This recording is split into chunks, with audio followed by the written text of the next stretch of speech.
Не се планирани никакви законски измени на Законот за пензijско и инвалидско осигурување. Старосната граница за одење во пензија и понатаму останува иста – 62 години за жени и 64 години за мажи.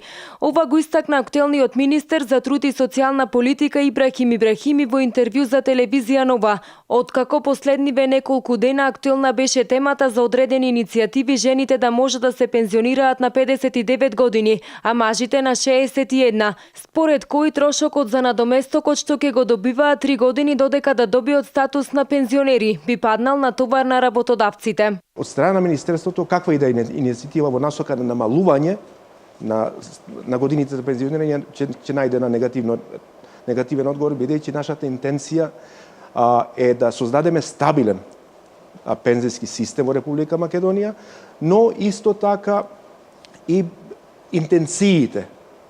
Значи, во другите земји се зголемува старосна граница, меѓутоа и тука Македонија прави стоп, немаме намера да ги зголемиме годините на старост, туку ќе си останеме на ова решение кое што постојното законско решение, значи кој што кажува 62 и 64. Ибрахими исто така истакна дека пензискиот систем во Македонија е стабилен. Граѓаните може да бидат спокојни дека средствата им се осигурани, без оглед на кој пензиски столб припаѓаат. Осигурани се и впрочем ова влада направи во изминат од 2006 најпрви зголемување и на минималната пензија и барем секоја година имаме зголемување на пензијата од 5%, така да имаме околу 60% зголемување периодот 2006-2016 година, но исто така што е најбитно, секогаш на почетокот на месецот пензиите пристигнуваат на сметките на пензионерите.